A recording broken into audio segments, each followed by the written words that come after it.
So I thought it might be fun for us to do this again. Bon matin. Every morning I've woken up as Prime Minister, I've been inspired by the resilience, the generosity, and the determination of Canadians. It is the driving force of every single day I have the privilege of serving in this office. That is why, since 2015, I've fought for this country, for you, to strengthen and grow the middle class. Why we rallied to support each other through the pandemic, to advance reconciliation, to defend free trade on this continent, to stand strong with Ukraine and our democracy, and to fight climate change and get our economy ready for the future. We are at a critical moment in the world. Mes chers Canadiens, Dear Canadians, every morning I've woken up as Prime Minister, inspired by the resilience, the generosity, and the determination that characterizes us as Canadians. This is what motivates me every day where I have the privilege of serving in this position.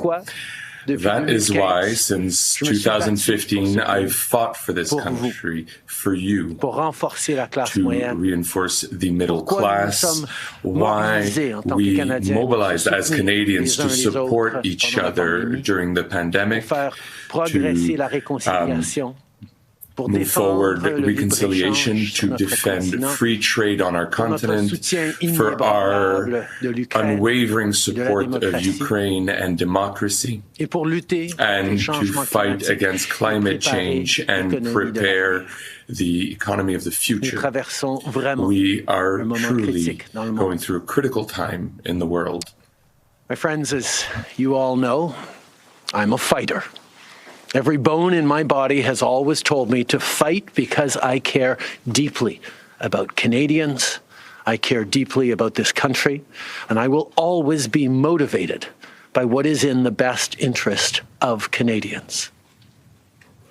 And the fact is, despite best efforts to work through it, Parliament has been paralyzed for months after what has been the longest session of a minority parliament in Canadian history. That's why this morning I advised the Governor-General that we need a new session of Parliament. She has granted this request, and the House will now be prorogued until March 24th. Over the holidays, I've also had a chance to reflect and have had long talks with my family about our future. Throughout the course of my career, any success I have personally achieved has been because of their support and with their encouragement. So last night over dinner, I told my kids about the decision that I'm sharing with you today. I intend to resign as party leader, as Prime Minister, after the party selects its next leader through a robust, nationwide, competitive process. Last night, I asked the President of the Liberal Party to begin that process. This country deserves a real choice in the next election, and it has become clear to me that if I'm having to fight internal battles, I cannot be the best option in that election. Mes chers amis, my dear friends, as you know, I'm a fighter. Inside, I've always fought because I care deeply about Canadians, and I will always be motivated by their best interest. And the fact is that even with all the efforts to get through it, the Parliament has been paralyzed for months after what has been the longest minority session in the history of our country, which is why this morning I met with the Governor-General to let her know that we needed a new parliamentary session, and she acquiesced to my request, and the House will be prorogued until March 24th. During the holidays, I also had the opportunity to think and to have long conversations with my family as to our future. Throughout my career, all these successes that I've had personally is due to their support and their encouragement. So last night during dinner, I shared with my children the decision that I'm sharing with you all today. I intend to resign from my position as leader of the Liberal Party and Prime Minister once the party has chosen its next leader after a national, robust, rigorous, and competitive process. Last night, I asked the president of the party to start that process. The country deserves a clear and real choice during the next elections. It has become obvious for me that if I have to focus on internal battles, I cannot be the best option during those elections. The Liberal Party of Canada is an important institution in the history of our great country and in our democracy. A new Prime Minister and leader of the party will carry the values and ideas of the Liberal Party in the next elections. I'm looking forward to watching that process in the following months. We were elected for the third time in 2021 to reinforce the economy after the pandemic and progress the interests of Canada in a complex world. And that's exactly what I will continue to do, what we will continue to do for Canadians. The Liberal Party of Canada is an important institution in the history of our great country and democracy. A new Prime Minister and leader of the Liberal Party will carry its values and ideals into that next election. I'm excited to see the process unfold in the months ahead. We were elected for the third time in 2021 to strengthen the economy post-pandemic and advance Canada's interests in a complicated world. And that is exactly the job that I and we will continue to do for Canadians. Merci beaucoup, mes amis. Thank you, Prime Minister. Much, we'll now go to questions, starting with Laurence Martin, Radio-Canada. Bonjour, Monsieur Trudeau. Laurence Martin, Radio-Canada. Hello, Mr. Trudeau. You wanted to have this fight against Pierre Poilievre. Internal fights, we've had them in your party for months. Why are you deciding to abdicate now? What made you change your mind? As you know, I'm not someone who backs down very easily in a fight, especially such an important fight for our party and for our country. But I do this job because the interest of Canadians and the well-being of our country and our democracy is important to me. And it's become clear that I cannot be the leader in the next elections because of internal battles. As you all know, I am a fighter, and I am not someone who backs away from a fight, particularly when a fight is as important as this one is. But I have always been driven by my love for Canada, by my desire to serve Canadians, and by what is in the best interest of Canadians. And Canadians deserve a real choice in the next election. And it has become obvious to me with the internal battles that I cannot be the one to carry the Liberal standard into the next election. Vous êtes au pouvoir depuis près de You've 10 been ans. in power Le for Canada more a than changé 10 avec years, votre gouvernement. almost 10 years. Canada has changed under your government. If there is one thing that you did that you're very proud of, I know there's many, but maybe one and maybe a regret as well. Answer.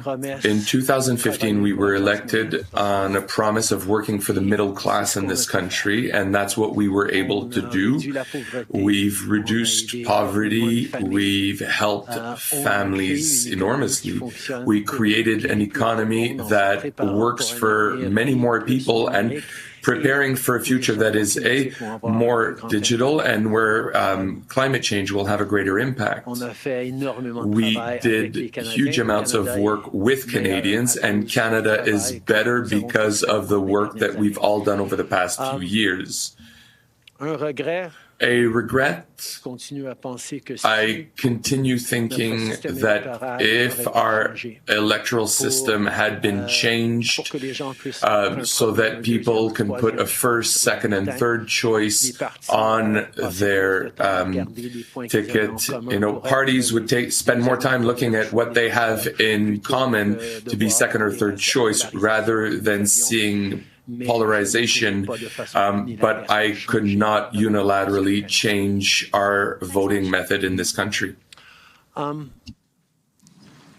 We got elected in 2015 to fight for the middle class, and that's exactly what we've done over the past years. We reduced their taxes, we increased the benefits to families, we made sure the economy was focused on working for everyone and not just a few, and that has changed.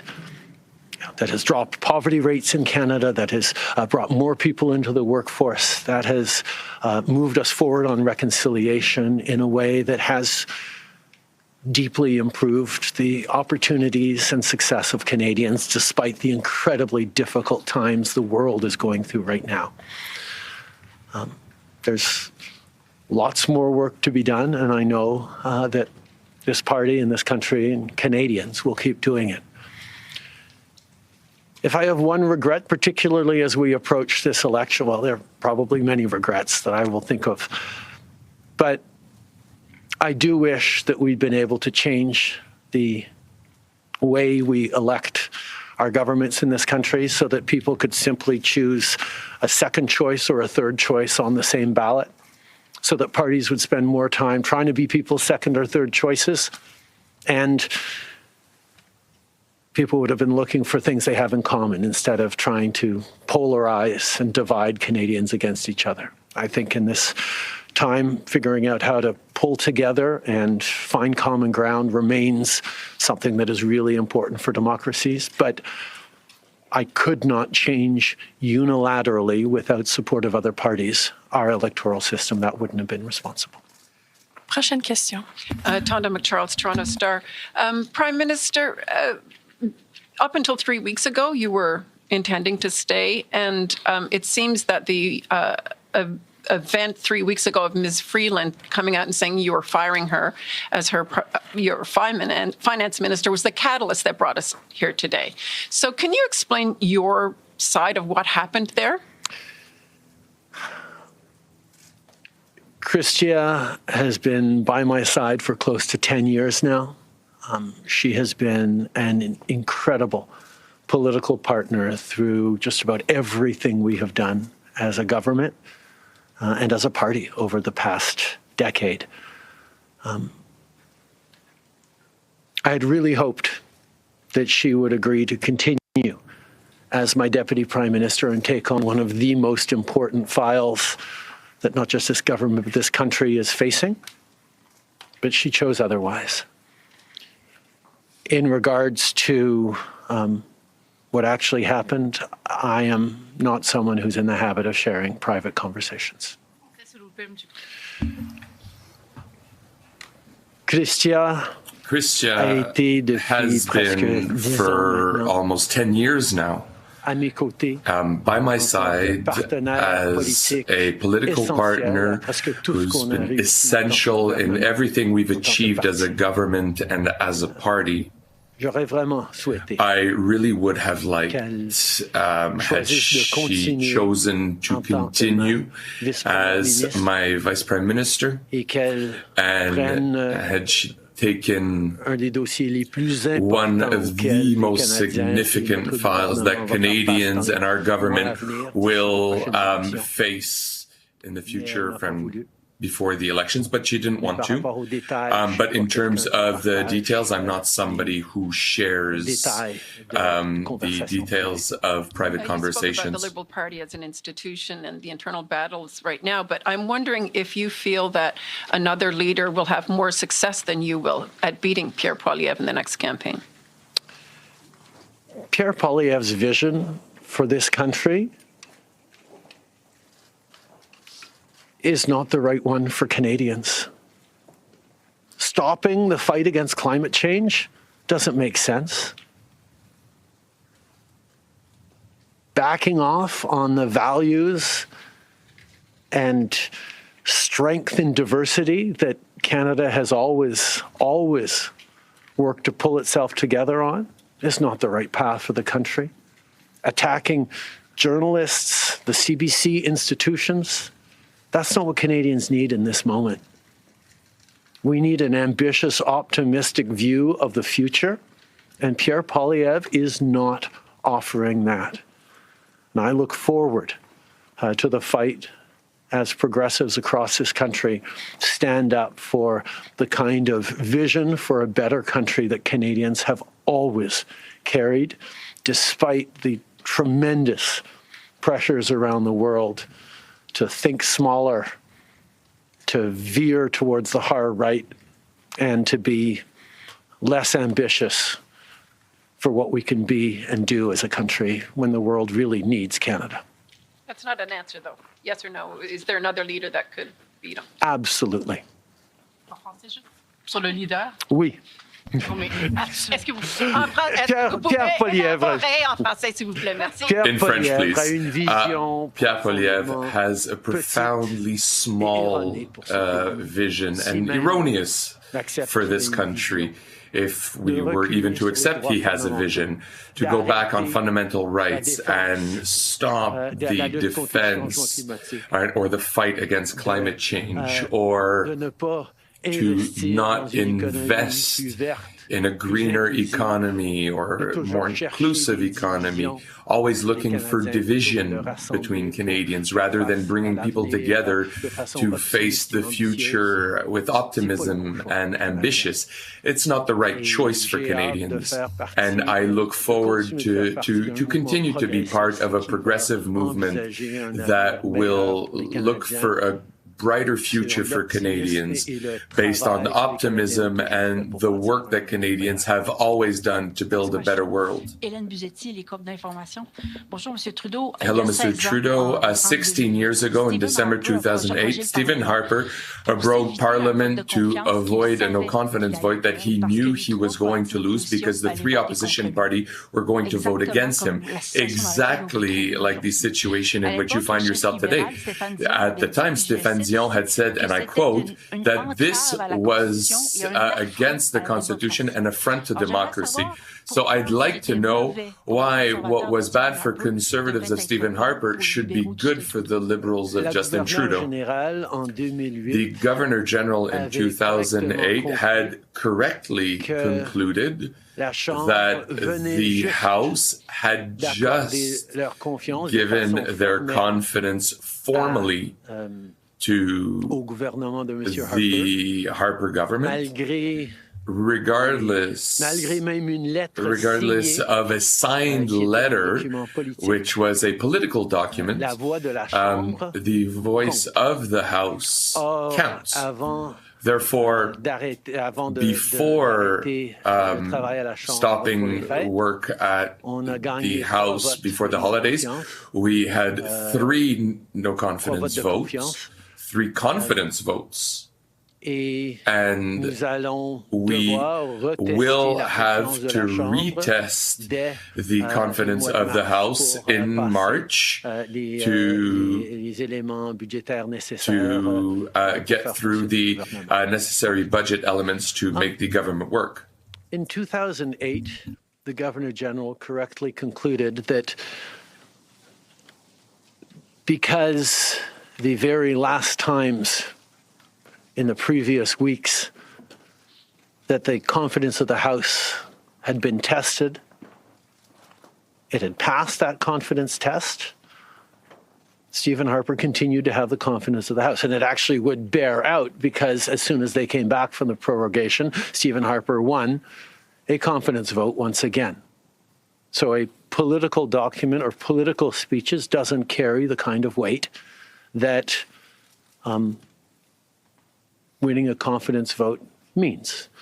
But this prorogation will take us only into March, and there will be confidence votes in March in the passing of supply that will allow Parliament to weigh in on confidence in a way that is entirely in keeping with all the principles of democracy and the workings of our strong institutions. Mais avec respect, M. Trudeau, y a-t-il pas With quelque chose respect, d'un peu Mr. Trudeau, isn't there something antidémocratique de anti-democratic of suspendre la suspending possibilité the du possibility Parlement of d'exprimer sa non-confiance? Parliament of Le expressing temps que its votre no parti se confidence, cherche the un time it takes for sauveur, your est-ce qu'il ne party to devrait pas find its plutôt savior? Shouldn't juste it se référer aux électeurs just et de refer déclencher to dès the maintenant une élection? electors, Je pense the que voters, tu as très and clairement trigger vu, comme tout an le election? monde dans la Hélène, galerie you've de very presse clearly parlementaire, seen, like everybody à in quel the point le parliamentary Parlement press ne fonctionne plus part, depuis the extent plusieurs to mois. which Parliament hasn't been working for the past few months. We're stuck in this question of privilege. There are obstruction motions constantly, and we've accomplished very little during the past few months in Parliament. Now, Parliament needs a reset. It needs to calm itself down, to get back to work for Canadians and not doing little politics constantly, which is what we're seeing from the Conservatives. So this reset has two elements to it. First, a prorogation, so that we can start anew with a fresh approach to Parliament. And yes, the Liberal Party will go through a leadership race because I expect that if I don't lead the party during the next elections, the polarization that we're currently seeing in Parliament should also calm down. So Canadians need a Parliament that works, particularly in this complex times, and these two elements will represent the reset that's necessary for Parliament. Can you do this in English? But tell me why not an election as well? Parliamentary press gallery, and anyone who's been watching politics closely over the past months will know that Parliament has been entirely seized by obstruction and filibustering and a total lack of productivity over the past few months.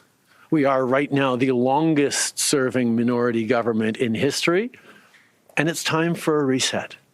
It's time for the temperature to come down, for the people to have a fresh start in Parliament, to be able to navigate through these complex times, both domestically and internationally.